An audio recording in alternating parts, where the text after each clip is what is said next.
Campbell from Petal Pusher on Broadway in Green Bay is here with some great ideas for your fall decorating. Good morning. Good morning.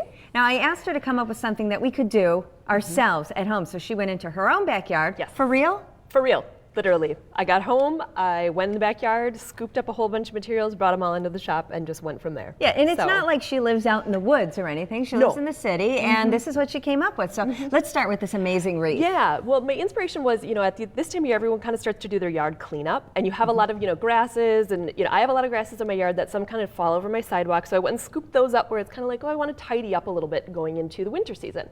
So I took all of these extra grasses, berries, sedum, that sort of thing, and then just took a normal, you could use a grapevine wreath base or a birch branch wreath base, and just hot glued all these materials in.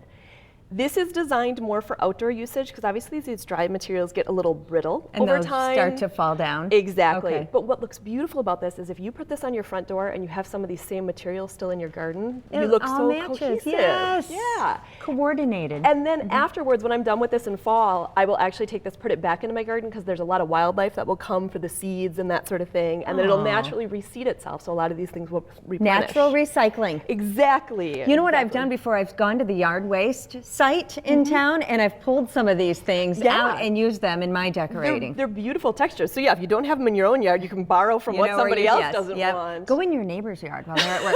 Okay, in this glass bowl, this is my favorite of the whole table. Yes, this is a little kind of a pumpkin terrarium. I took some of those same materials, those same grasses. This one will work beautifully inside because it's contained in the glass. So even as things dry, if they become brittle, it's not going to break apart or crumble or anything like that. What are those little white berries? That's snowberry. That's a Wisconsin native. It's a beautiful shrub. It gets white berries that color up really late in the season like that. So it's gorgeous to add into fall decor. That is the most perfect white pumpkin I've ever seen, too. I can't take credit for the pumpkin. That somebody else did the work on.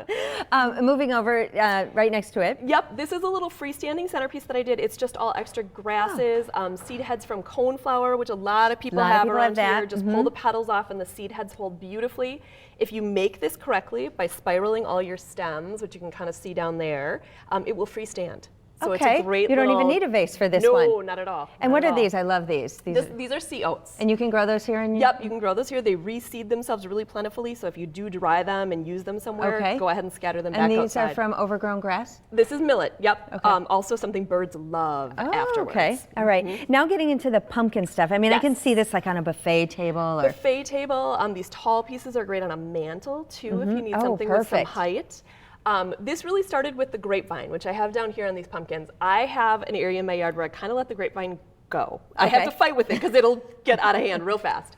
But I love the little tendrils of it. And you just wrapped it around the pumpkin. Yep. If you harvest it when it's fresh and flexible, you can wrap the pumpkin with it. It'll dry. I think it's got a great texture. You can do that look with bittersweet too, but grapevine is so much more plentiful than bittersweet. I mean, look at how adorable that is. And in the bottom of your vases, you've taken rocks and you spray paint on them, right? Yep, just a little bit of metallic spray paint on the river rock. I always like to use that in the bottom of a vase because that way if little bits of the seed heads fall in there, you don't see that in the bottom. It's a great little camouflage for that. And then some sticks, some branches, and a little tiny little pumpkins here and there. And I caught the little pumpkins, wedged them kind of in the branches. It's a great way to help give some height and some color up near the top of your container.